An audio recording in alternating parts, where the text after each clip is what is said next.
Shikues të nderuar, Dalpo Televizioni ju përshëndes, ju ftoj të ndiqni edicionin informativ të lajmeve.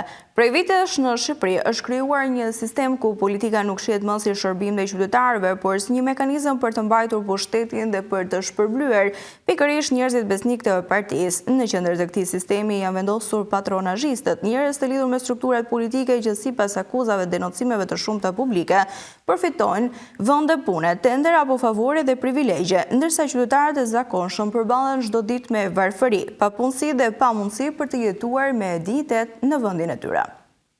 Prej vitesh në Shqipëri është krijuar një sistem ku politika nuk shihet më si shërbim ndaj qytetarëve, por si një mekanizëm për të mbajtur pushtetin dhe për të shpërblyer njerëzit besnik ndaj partisë. Në qendër të këtij sistemi janë vendosur patronazhistët, njerëz të lidhur me struktura politike që sipas akuzave dhe denocimeve të shumta publike kanë përfituar vende pune, tendera, favore dhe privilegje, ndërsa qytetarët e zakonshëm përballen çdo ditë me varfëri, papunësi dhe pamundësi për të jetuar me dinjitet.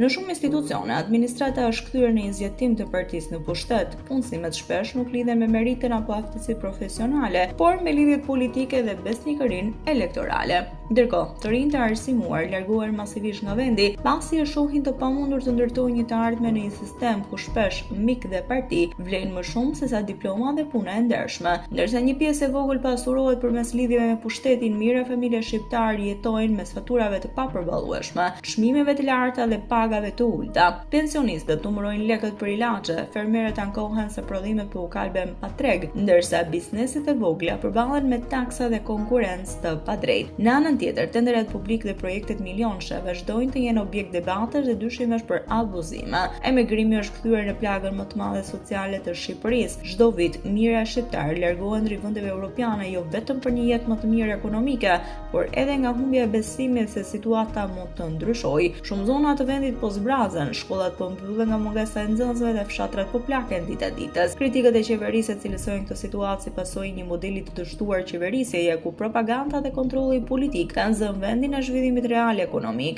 ku argumentohet se ndërsa qytetarët vuajnë për bukën e gojës, një elitë e lidhur me pushtetin vazhdon të jetojë në luks, larg problemeve të përditshme të shqiptarëve të zakonshëm. Në fund, pyetja që shtrohet gjithnjë më shpesh nga qytetarët është: apo ndërtohet Shqipëria për shqiptarët e thjeshtë, apo vetëm për ata që janë pranë këtij pushteti? Jemi në këto momente me zhvillimet kryesore nga vendi.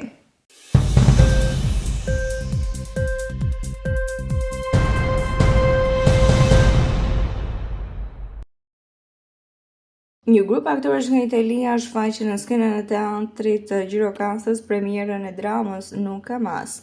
Subjekti i kësaj pjese zhvillohet në një redaksi të Buenos Airesit, ndërsa një gazetar po zhvillon hetime mbi të bietuarit e masakrave të diktaturës në Argjentinë. Shfaqja është një rrëfim që të lë pa frymë dhe trondit ndërgjegjen si të aktorëve në skenë ashtu dhe të publikut në skenë, duke i drejtuar teatrit i fundit që shqetëson, surprizon dhe hap shumë reflektime, të jetosh me kujtime apo të vdesësh prej tyre. Jam shumë emocionuar, është hera e dytë që ndodhem në Shqipëri dhe këtu në Gjirokastër. Kësaj herë rikthehemi me një shfaqje teatri, vendosja në skenën së cilës ishte një kënaqësi e veçantë. Janë emocione që vetëm teatri ditë t'i dhuroj, në çfarë të lloj vendi që të ndodhesh. Jam shumë i kënaqur që ndodhem këtu në Gjirokastër për herë të parë. Është një mbresë e veçantë të njohësh vendin tuaj, por edhe publikun ardashës, të cilët me se pam përgjatë shfaqjes ishin shumë të ndjeshëm dhe të vëmendshëm.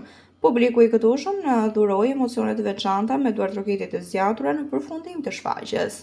Është hera e parë që vizitoj Shqipërinë, kam marrë emocione të veçanta ndërsa interpretova përpara këtij publiku me të vërtetë të vëmendshëm dhe të ngrohtë. Ishte një ndër eksperiencat më të veçanta të interpretimeve që kam patur në skenën e teatrit dhe shpresoj të rikthehem sërish.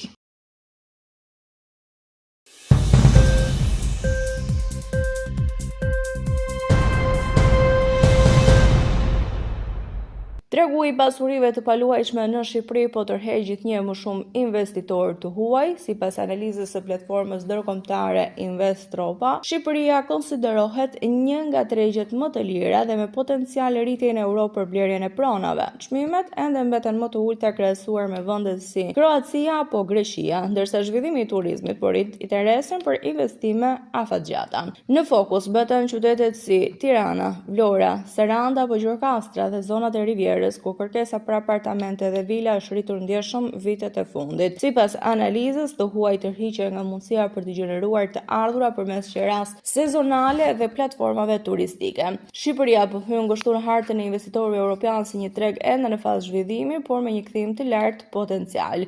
Analiza e Investropa thekson se procedurat relativisht të thjeshta për blerjen e apartamenteve nga të huajt janë një tjetër faktor që po nxisin hyrjen e kapitalit në sektor. Rritja e kërkesës po ndikon gjithashtu paralelisht edhe në rritjen e çmimeve, sidomos në zonat turistike dhe në kryeqytet. Me turizmin në rritje dhe interesin e shtuar nga investitorët ndërkombëtar, tregu imobiliar shqiptar po hyn në një fazë të rezhvillimi, ku kërkesa e huaj po bëhet një nga faktorët kryesorë që po orienton çmimet dhe projektet e reja në vend.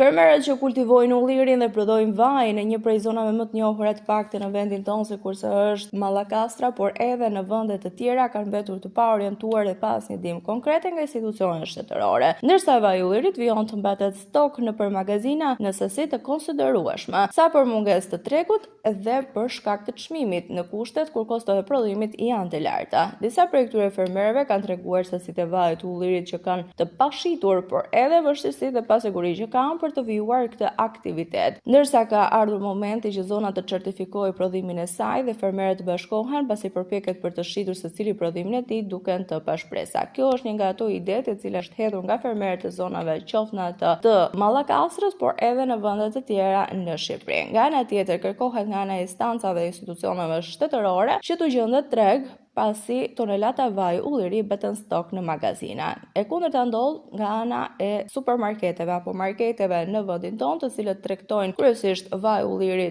të importuar dhe nuk marrin nga ky vendas.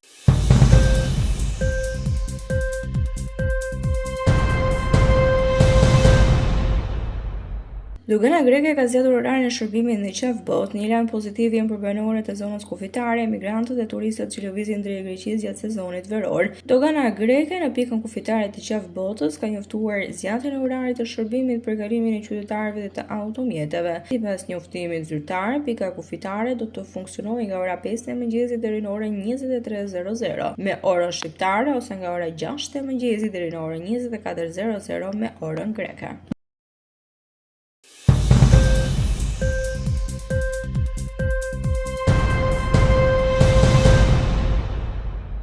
Në hyrjet e parkut kombëtar të Butrinit, një prej pasurive më të rëndësishme kulturore dhe natyrore të mbrojtura nga UNESCO, turistët nuk përballen me pamjen e historisë dhe bukurisë që përfaqëson Butrinti, por me mbetje dhe pa pastërti të grumbulluara pranë hyrjes së parkut. Pamjet e publikuara kanë sjellë reagime të forta, ndërsa është ngritur shqetësimi mbi mënyrën se si po menaxhohet një nga destinacionet më të vizituara turistike në Shqipëri. Deputetja e Partisë Demokratike të Shqipërisë, Sina Zhupa, ka denoncuar gjendjen në hyrje të parkut, duke cilësuar situatën si një skandal që dëmton imazhin e turizmit shqiptar. Sipas saj, në të njëjtin vend ku ndodhet stacioni i autobusëve, aty ku presin turistët vendas dhe të huaj, mbetet janë kthyer në kartolinën e parë që i pret vizitorët të Butrintit, Ksamilit apo Sarandës. Zhupa thekson se vetëm për gjatë vitit të kaluar janë raportuar 300.000 vizitorë në Butrind, ndërsa të ardhurat e gjeneruara nga menaxhimi i parkut arrin në miliona euro. Megjithatë, sipas saj, mungon edhe investimi minimal për mirëmbajtjen dhe pastrimin e hyrjes së parkut. Duke ngritur pikpyetje mbi administrimin e fondave dhe standardet e menaxhimit e një zone të mbrojtur me rëndësi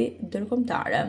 Kjo është hyrja e parkut kombëtar të Butrintit, pasuri e mbrojtur UNESCO, zonë e mbrojtur, një nga perlat e Shqipërisë të cilët duhet ta vizitojnë turistët nga e gjithë bota. Shikojeni pamjen se çfarë bëhet me mbetjet, si është hyrja e këtij parku. Këtu në të njëjtin vend është edhe stacion autobusi ku zbresin turistët dhe ku mirëpriten nga Saranda turistike, nga Ksamili turistik dhe nga Butrinti turistik. Vetëm vjet janë deklaruar dhe 300.000 vizitorë që kanë ardhur në parkun kombëtar të Butrintit, duke llogaritur dhe rreth 3 milion euro që i shkojnë pikërisht ADF-s, Fondacionit për Menaxhimin të Butrintit, pa llogaritur paratë e tjera të shumta që kanë qenë në arkat e Butrintit. Por nuk del dot asnjë para për të pastruar hyrjen e parkut kombëtar të Butrintit, asnjë para për të pasur dinjitet tek turistët, asnjë para për të treguar një fytyrë ndryshe dhe një mirëseardhje për çdo. Kjo është fytyra që nuk meriton turizmi në Shqipëri.